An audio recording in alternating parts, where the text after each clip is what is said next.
Hii ni khutba namba 2. Namba 1 ilikuwa Ijumaa iliyopita ambayo tulitoa katika msikiti wa Mtoro, na leo hii ni namba 2 na bado moja mbele, namba 3. Ni wajibu wetu, ni jukumu letu kuipambania dini yetu, lakini na nchi yetu. Lazima tujitoe kwa ajili ya dini, na tukasema asije mtu akadhani mapambano ni sharti ukabeba silaha. Yawezekana akili yako ikatumika katika mapambano, na jihadi kubwa aliyoitaja Allah Rabbul Izzati wal Jalal ni jihadi ya kupambana na maadui wa Uislamu kwa kutumia Qur'ani, wajahidhum bihi jihadan kabira. Pambana nao hao bihi, kwa kutumia hiyo Qur'ani, tena jihadan kabira. Ndiyo jihadi kweli kweli, babu kubwa. Kwa hiyo jihadi na mapambano, asije mtu akaelewa lazima tushike mapanga, mabunduki, manati. La, ile kumshika mtu asielewa ukamuelekeza akaelewa ni jihadi. Tanzania hii, asije mtu akasema ni dhamana iliyokuwa mikononi mwa Mheshimiwa Rais na baraza la mawaziri, bali viongozi wa kada mbalimbali za kiserikali, bali ni dhamana ya kila Mtanzania, na huo ni Uislamu. Amirul Mu'minin Sayyidina Uthman ibn Affan alipotawadha kuwa ndiyo kiongozi khalifa wa 3 katika dola ya Kiislamu, kuna maneno aliyasema ni ishara. Usije ukadhani dhamana yako kusomesha Qur'ani peke yake. Usije ukadhani dhamana ulionayo ni kuswali na kufunga peke yake. Aliwaambia katika jumla ya khutba yake, nanukulu, wa innakum lamas'uluna hatta anil biqa'i wal bahaim, hakika ninyi siku ya kiyama mtajahojiwa mpaka kuhusiana na mazingira ya maeneo mnayokaa. Munatunzaje mazingira? Lakini pia mpaka kwenye mifugo yenu, mulitunza vipi mifugo yenu? Hili pia ni jukumu la Waislamu. Sasa sisi kama Waislamu ni muendelezo wa kipande cha 2 katika nchi yetu, na haya niliyasema baada ya mripuko mkubwa unaosema serikali ya awamu ya 6 inaelekea kubaya, inakwenda katika udini. Siasa kama siasa hii ya kidunia ina watu bobezi wa siasa hiyo. A'til qausa bariha. Tunapokwenda kuwinda ile mishale na upinde wake, tumkabidhi mtaalamu wa shabaha. Sio kwa sababu wewe ni imamu wa Manyema ndio tukukabidhi mishale, itaisha yote na kitoweo hatupati. A'til qausa bariha. Siasa ya kinchi tuachie wale wenye siasa. Pale ambako kunahitajika kama viongozi wa dini kukumbusha, ni jukumu letu kukumbusha, na tusipokumbusha tuna dhima mbele ya Allah subhanahu wa ta'ala. Lakini maneno haya niliuliza katika khutba yangu ile, hivi inaposemwa udini maana yake ni nini? Nimeamua kwa makusudi kukusanya data kutoka katika kona, data zinazohusu nchi hii, na kwa bahati na rundo la makaratasi baada ya jitihada zangu hizo ya kufuatilia nchi hii ya Tanzania na ile neno la udini. Mbaya zaidi, katika jumla ya watu ninaowapenda, katika jumla ya watu ninaowapenda na kuwaheshimu sana kwa taaluma zao, lakini na upangaji wa maneno yao, sijui wenzangu, kipenzi changu, mzee wangu Joseph Sinde Warioba, katika watu ninawapenda sana, aliyepata kuwa waziri mkuu katika nchi hii, mpiganaji wa haki katika nchi hii, aliyepata kuwa waziri wa sheria katika nchi hii, aliyepata kuwa mwenyekiti wa marekebisho ya katiba katika nchi hii.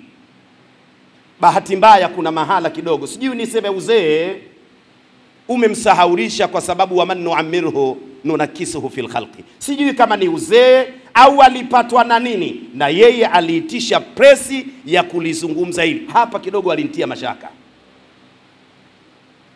na mashaka niliyapata kwa nukta mbili kuu. Kwanza, ni mtu ambaye alipata kuwa na nafasi nyingi katika serikali hii. Kwa nini aishambulie serikali hadharani? Ni katika vitu ambavyo nahisi si katika tamaduni yetu katika nchi yetu. Aliyepata kuwa kiongozi wa serikali eti aishambulie serikali hadharani. Ili nipa shida, tunasoma nini? Pamoja na yeye alisema nchi inakwenda wapi, na mimi kwa maneno yake nilijiuliza nchi tunaipeleka wapi? Maana yake ukishakuwa ni kiongozi mkubwa katika nchi, una nafasi kubwa ya ushauri. Lakini pili, ni mtu ambaye anajua mwenendo wa nchi yetu. Muda hautoshi, lakini nina data nyingi na baadhi yake nimekuja nazo na nina faili zima. Baadhi ya nukta nitawaambia.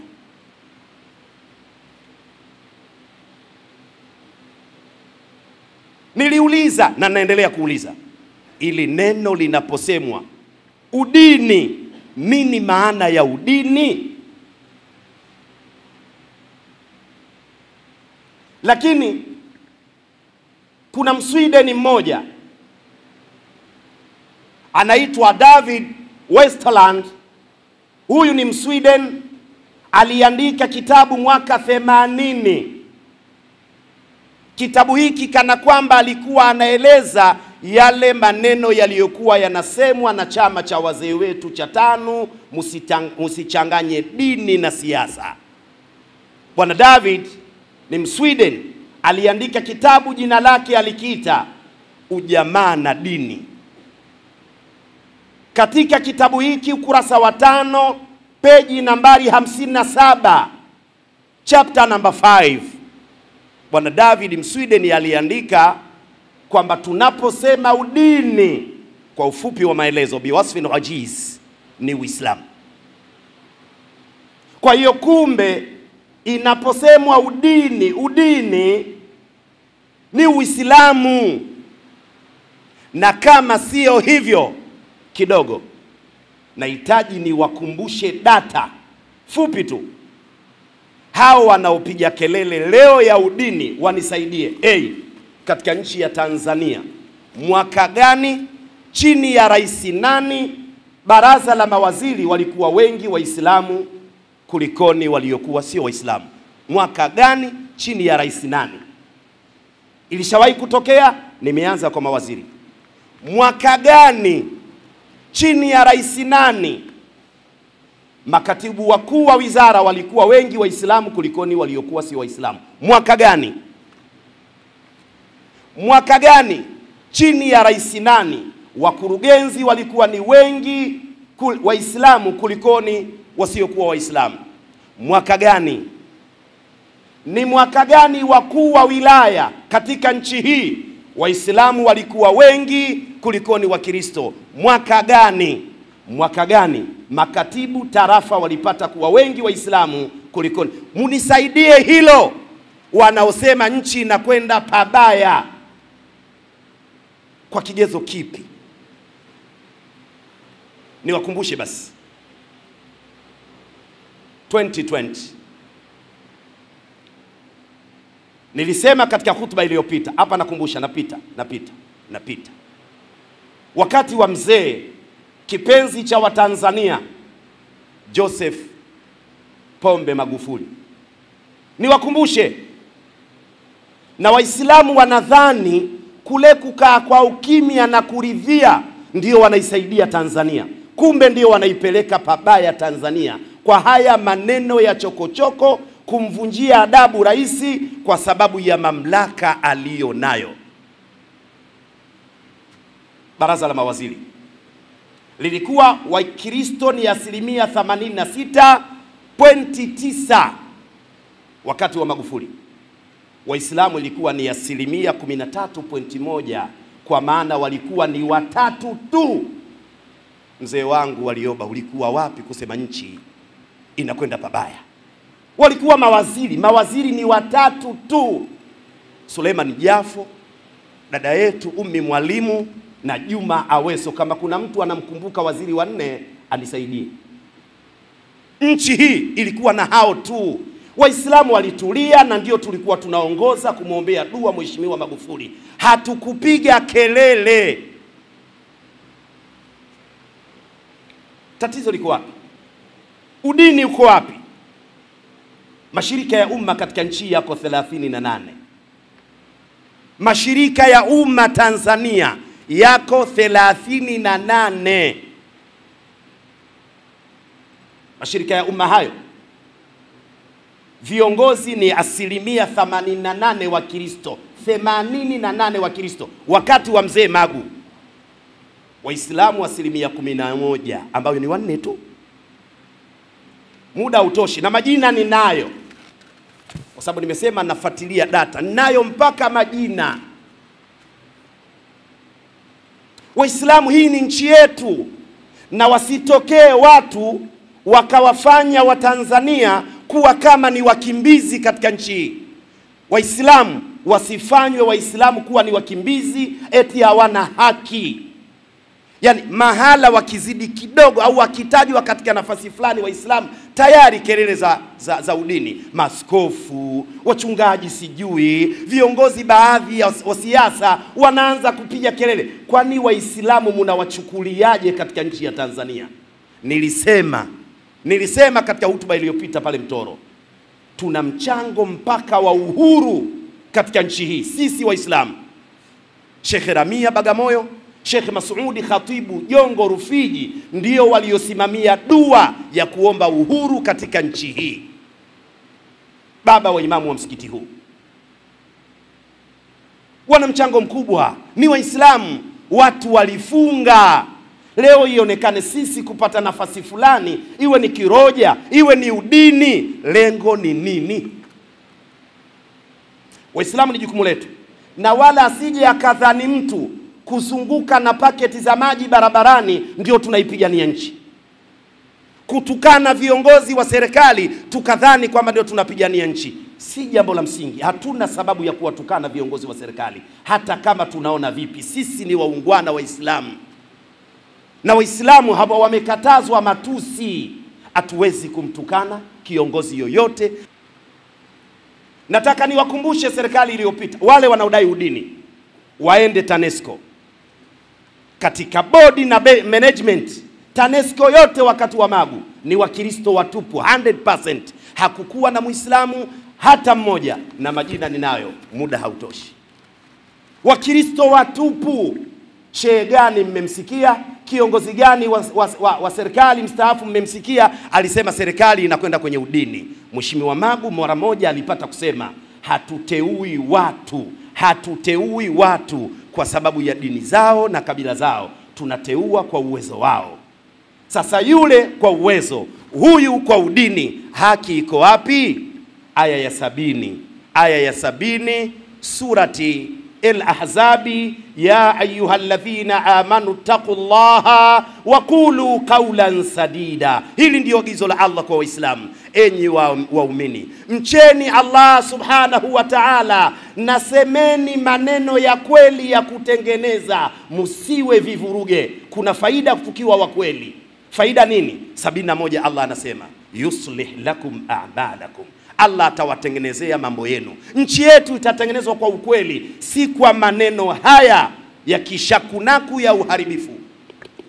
Yuslih lakum a'malakum wa yaghfir lakum dhunubakum. Tuweni wa kweli, tuipende nchi yetu, tuseme lile ambalo lina maslahi katika nchi yetu. Haya hamukuyaona. Mbaya zaidi, jambo lilipelekwa bungeni katika nchi hii. Hakuna jambo hatari, na rais anaweza kujiuzuru. Hakuna kama kuvunja katiba. Mzee wangu, kipenzi wangu, hili ukuliona?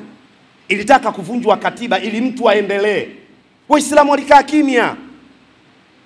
Ivunjwe katiba, na athari ya katiba twaijua, na huyu mzee ni mwanasheria, anajua athari ya kuvunja katiba. Watu walitulia kwa maslahi ya nchi. Kama mmeona ndio maslahi ya nchi, Waislamu waliridhika na wasingepiga kelele kama linaonekana lina maslahi kwa nchi. Hata kama kuvunjwa katiba, kwenye siasa mtajua na wenyewe kuvunja katiba ni vipi. Mulikaa kimya mzee Warioba ili ukuliona linavunjwa katiba, na wewe ndio mwenyekiti wa mabadiliko ya katiba. Ulipata kuwa waziri wa sheria, wewe ni waziri wa sheria. Katiba wanataka kuvunja wabunge ili aendelee mtu mpaka sijui mwaka gani. Hili alikuonekana. Wal asri innal insana lafi khusr illa alladhina amanu wa amilu salihati watawasaw bil haqqi watawasaw bis sabri. Barakallahu li wa lakum bil Qur'anil azim wa nafa'ni wa iyyakum ma fihi min al ayati wadh dhikril hakim. Aqulu qawli hadha wa astaghfirullaha al azim li wa lakum wa lisairil muslimina wal muslimati wal mu'minina wal mu'minati wad'uuhu wa antum muqinuna bil ijaba.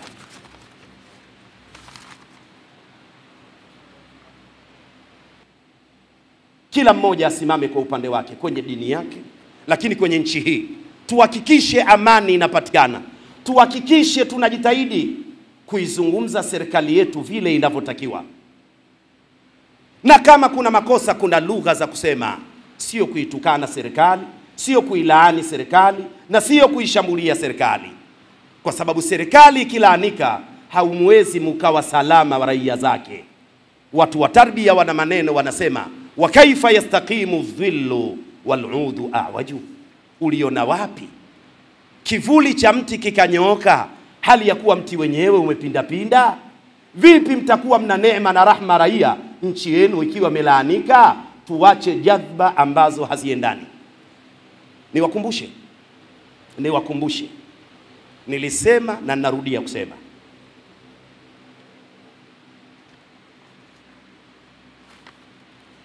National Development Corporation katika shirika la kiserikali, nalo pia uongozi wake Wakristo walikuwa 87.5%, Waislamu hiyo ni NDC, National Development Corporation, Waislamu 12.5%, ambaye ni mtu mmoja tu ndio alikuwa Muislamu, mmoja tu. Huyo anelalamika udini haya hakuyaona. Ndio wale nilisema, kumbe udini ni Waislamu wakionekana wanatajwa na nyinyi mmekaa tu.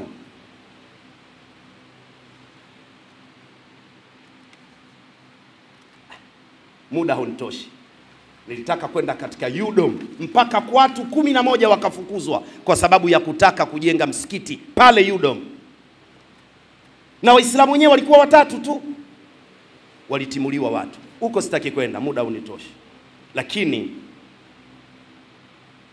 niwakumbushe, nilisema na wakumbusha, mwaka 1973 Tanzania ndiyo ilianzishwa NECTA, baraza la mitihani. 1973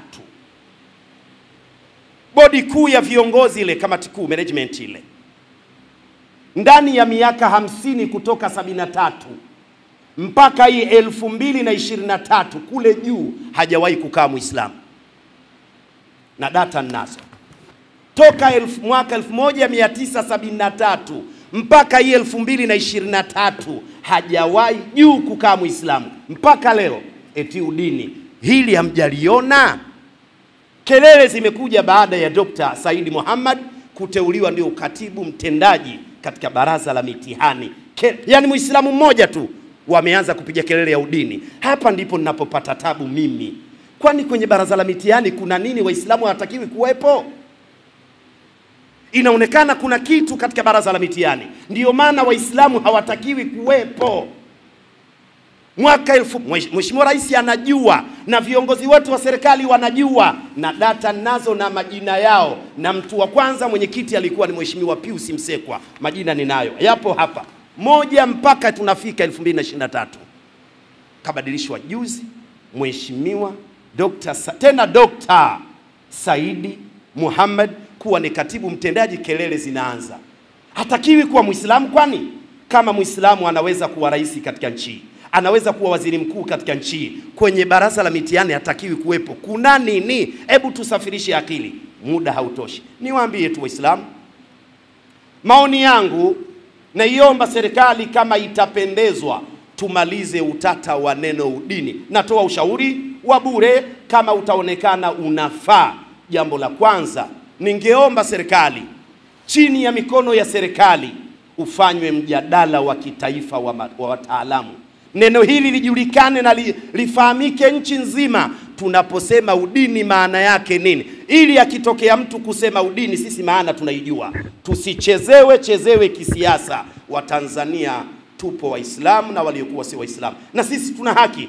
Tusizungukwe kisiasa tukiongopewa udini, kumbe tatizo ni Uislamu. Hatutaki nchi yetu ichafuke na dua zetu ziko hapo. Jambo la kwanza, ufanyike mjadala wa kinchi kwa ajili ya kulipembua na kulitafutia maana halisi kwa mujibu wetu wenyewe wa Tanzania. Kwani tunaposema udini twalenga nini? Lifahamike. Wataalamu bobezi tunao. Lakini ushauri wangu wa pili na wa mwisho, kama itawapendeza serikali, basi iundwe lajna maalumu, kamati maalumu, tume maalumu yenye mkusanyiko wa pande mbili, Waislamu na Wakristo, ikiwa chini ya serikali, ya wasomi Waislamu na Wakristo ambao watashughulikia na kusimamia kuwa kamati hii ndio inayoshauri serikali katika upande wa dini. Akipewa mtu mmoja atakuwa Muislamu peke yake au atakuwa Mkristo peke yake, bado haijakidhi mahitaji. Iwe kama lajina ambayo inakimbiliwa. Atakayeropoka kuhusu dini, kamati hii ipewe meno ya kumuita mtu huyu, kumuhoji, na ikiwezekana kile ambacho serikali itaona muhimu kuweka kiwekwe, ili mradi haya matatizo yaondoke, tusije tukaichafua nchi yetu. Mwisho, tunaelekea katika mwezi wa Ramadhani. Ndugu zangu Waislamu, tujitahidi sana kuwa makini kulinda heshima ya dini yetu. Tuwe makini kulinda heshima ya ibada yetu ya funga. Tusiichezee, tusiharibu. Lakini tutumie nafasi hiyo ndani ya Ramadhani kuiombea sana nchi yetu.